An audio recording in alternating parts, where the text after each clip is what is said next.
ઓગળ તાલુકાના જાગીર મઠ લાફાકાંડનો મામલો ઓગળ તાલુકાના અધગામ ખાતે આવેલ મોતીસ રિયા હનુમાન મંદિર ખાતે ચૌધરી સમાજની મળી હતી ચિંતન બેઠક। ચૌધરી સમાજના કાંકરેજી અને હિંદવાણી પરગણાની મળી ચિંતન બેઠક। પાટણના દાદર ગામના ચૌધરી સમાજના આધેડના અપહરણ અને મારપીટને લઈ મળી બેઠક। મહંત બળદેવગીરીને કેસના મુખ્ય સૂત્રધાર તરીકે ફરિયાદ લેવા કરાઈ માંગ। 10 દિવસમાં બળદેવનાથની ધરપકડ કરવા કરાઈ માંગ। સમાજના લોકોએ બળદેવનાથ મહંત ઓગળનાથની જગ્યા પર મહંત તરીકે બિરાજમાન છે ત્યાં સુધી વ્યક્તિગત રીતે બળદેવગીરી મહંતને સમાજ કોઈપણ કાર્યક્રમમાં આમંત્રણ ન આપવાનો કરાયો ઠરાવ। સમગ્ર કેસમાં ફરિયાદ નોંધાયા બાદ ફરિયાદમાં વિસંગતાઓ હોવાના આક્ષેપ સાથે ચૌધરી સમાજ મેદાને મુખ્ય સૂત્રધારને જેલના સળિયા પાછળ નહીં ધકેલાય તો ઉગ્ર આંદોલન કરવાની સમાજ આગેવાનોની ચીમકી। અહેવાલ બાય રામજીભાઈ રાયગુર, બનાસકાંઠા। જય અર્બુદા, જય જવાન, જય કિસાન।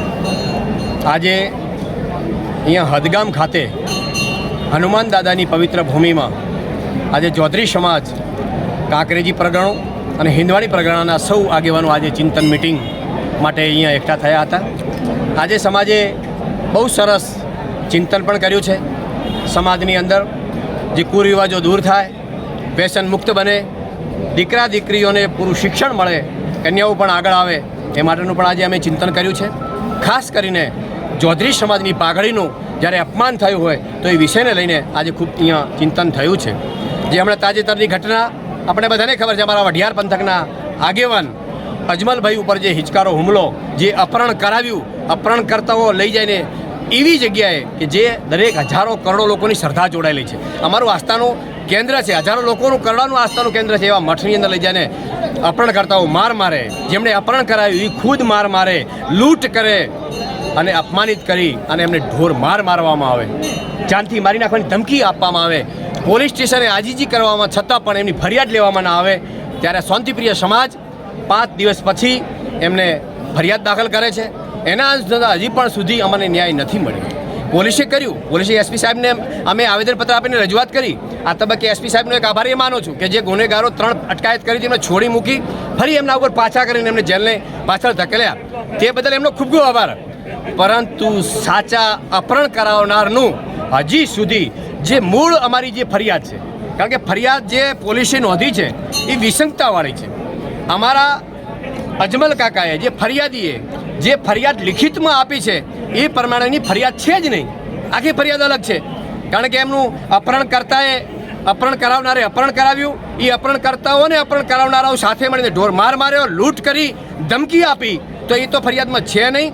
એટલા માટે અમે આજે અમારા ચિંતનનો વિષય બની ગયો કે જ્યારે 7 દિવસ સુધી જો અમારા સમાજને, જો અમારા સમાજનું સન્માન હળવાતું હોય, અમારા સમાજના આગેવાનને ન્યાય ન મળતો હોય, તેના માટે ચિંતન કર્યું છે। અને અમે આજે આપણા સમક્ષ પણ અમે અમારી જે માગણીઓ છે 5, એ સમાજે આજે અહીંયા સર્વાનુમતે 2 ઠરાવો પણ કર્યા છે। હિંદવાણી સમાજ અને કાંકરેજી પરગણાએ સર્વાનુમતે અજમલ કાકા, અમારા જે વઢિયારી પંથકના આગેવાન છે, એમને સંપૂર્ણ સમર્થન જાહેર કર્યું છે અને એને અમે ઠરાવ પણ સંપૂર્ણ બહુમતીથી એમને અમે ઠરાવ કર્યો છે સમર્થન માટેનો। આજે ફરિયાદીની અમારી માગણીઓ છે અને સમાજ સામે મૂકી છે અને સમાજે સમર્થન આપ્યું છે। સમગ્ર ઘટનામાં આરોપીઓના કહેવા મુજબ કાવતરાના મુખ્ય સૂત્રધાર તરીકે બળદેવગીરી બાપુ છે, તો ફરિયાદીમાં પૂર્વ કાવતરાના મુખ્ય સૂત્રધાર તરીકે તેઓનું નામ પ્રથમ દાખલ કરવું જોઈએ, આ મારી પ્રથમ માગણી છે।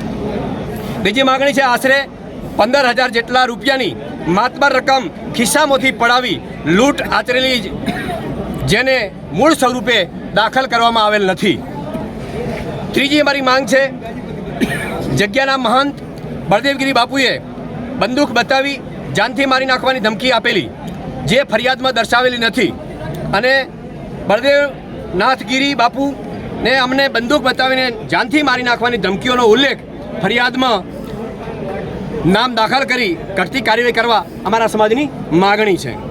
ત્રીજી માગણી છે આગામી 10 દિવસમાં પોલીસ દ્વારા બળદેવગીરી મહંત જે મુખ્ય આરોપી સહિતના તમામ આરોપીઓની ધરપકડ નહીં કરે તો આગામી સમયમાં મહાસંમેલન અમારે બોલાવીને ઉગ્ર અમારે આંદોલન કરવું પડશે। 5મું, જ્યાં સુધી બળદેવગીરી મહંત ઓગળનાથની જગ્યા ઉપર મહંત તરીકે બિરાજમાન છે ત્યાં સુધી વ્યક્તિગત રીતે બળદેવગીરી મહંતને સમાજના કોઈ પણ કાર્યક્રમમાં આમંત્રણ આપવું નહીં। ઓગળનાથ ભગવાન પ્રત્યે આપણી શ્રદ્ધા, સમાજની શ્રદ્ધા, આપણો ભાવ, આપણો પ્રેમ, આપણું ધર્મ કાર્ય સમાજે નિર્ભય બની જાળવી રાખવું એ પણ આજે અમે અમારા સમાજે અપીલ પણ કરી છે. પરંતુ જે પ્રકારની ઘટના છે, સંપૂર્ણ સમાજ ચૌધરી સમાજના વડીલોમાં 18 આલમમાં આ જે ઘટના ઘટી છે એ 18 આલમનું અમને સમર્થન છે. 18 આલમની માંગ પણ છે કે આવા ગુનેગારો જો અમારું આસ્થાનું કેન્દ્ર હોય અને જ્યારે ગુંડા તત્વોના અડ્ડા બનતા હોય તો એને કોઈ સંજોગોમાં કોઈ પણ સમાજ સાકી નહીં લે. 18 આલમનું અમારે સમર્થન છે. આ તબક્કે 18 આલમના હું આ તબક્કે ખૂબ ખૂબ આભાર વ્યક્ત કરું છું અને સાથે ફરી બનાસકાંઠાના એસપી સાહેબને, બનાસકાંઠાના સમાહર્તા કલેક્ટર સાહેબને વિનંતી કરું છું કે આની અંદર અમને ન્યાય મળે. એમાં સાહેબ કાયદો બધા માટે છે, કોઈના માટે બે કાયદા ના હોઈ શકે. એક ઘટનાની અંદર પોલીસ ખુદ ફરિયાદી બની અને એના વરઘોડા કાઢી અને એમને એક સબક શીખવાડતા હોય છે, ત્યારે ખુદ આ જે અપહરણકર્તાઓ છે એમને ખુદ વિડીયો વાયરલ કર્યા છે, એમના વિડીયોમાં ખુદ ઈરાય બોલી રહ્યા છે. તો હજી સુધી મુખ્ય આરોપીનું આ કાર્યવાહી નથી થતી, એમની અટકાયત નથી થતી, આગળની કાર્યવાહી નથી થતી. આપ તાત્કાલિક આ કરવરાવો. સમાજમાં જે વેરવિખેર ન થાય, સમાજનો આક્રોશ ફાટી ન નીકળે, એના માટે આપની પણ એટલી જવાબદારી છે. તો એના માટે અમારી જે માગણીઓ છે એ તરફ ધ્યાન આપી તાત્કાલિક કાર્યવાહી કરવામાં આવે એવી અમારી સૌની માગણીઓ છે. ઓકે. જય જવાન જય કિસાન. આજે અમારી વેદનાને લીધે હનુમાન દાદાના મંદિરે આખા સમાજના એકઠા થયેલા છે. અમારી વેદના છે કે જે અમારા ખેડૂત આગેવાન ઉપર આજે હુમલો કર્યો હતો એની ફરિયાદ પોલીસ નથી લીધી અને 5-5 દિવસે ફરિયાદ લીધી. જ્યારે લીધી ત્યારે પણ આ મેન આરોપી છે, મેન સૂત્રધાર છે, એનું નામ પણ આજની બેઠી પોલીસ તંત્ર લેવા માંગતી નથી. અત્યારે હજારોની સંખ્યાની અંદર અહીંયા અમે ખેડૂતો મળેલા છે. જ્યારે હજારોની સંખ્યાની અંદર પોલીસ તંત્રને પણ અહીંયા એકઠો થયેલું છે. અમે સરકારને કહેવા માંગીએ છીએ કે તાત્કાલિક મેન સૂત્રધારને જેલના હવાલે કરો, ને કે આવતા સમયની અંદર આ ઉગ્ર આંદોલન થશે આખા ગુજરાત લેવલે. કારણ કે અમારા નિર્દોષ ખેડૂતની આબરૂ લીધી છે, અમારી ભાગડીની જે આબરૂ લીધી છે, અમે લીધા વગર જંપીશું નહીં. જય જવાન જય કિસાન. શું કહેશો, આજે પોલીસનો કાફલો ખડકાઈ ગયો છે તમારી સભા સમય? અત્યારે અમારી વોચ રાખવા માટે 300 થી 400 પોલીસ અહીંયા એકઠા થયેલા છે. અમે પોલીસ તંત્રને પણ કહેવા માંગીએ છીએ કે અમે આભાર માનીએ છીએ, પણ જે તમે પોલીસની જે એફઆઈઆર લીધી છે એની અંદર તમે ચેડા કરેલા છે. અમે તો કહેવા માંગીએ છીએ સરકારશ્રીને કે આની અંદર જે ચેડા કર્યા હોય એ પોલીસને પણ જેલના હવાલે કરે, એવી પણ અમારી માગણી છે. જય જવાન જય કિસાન.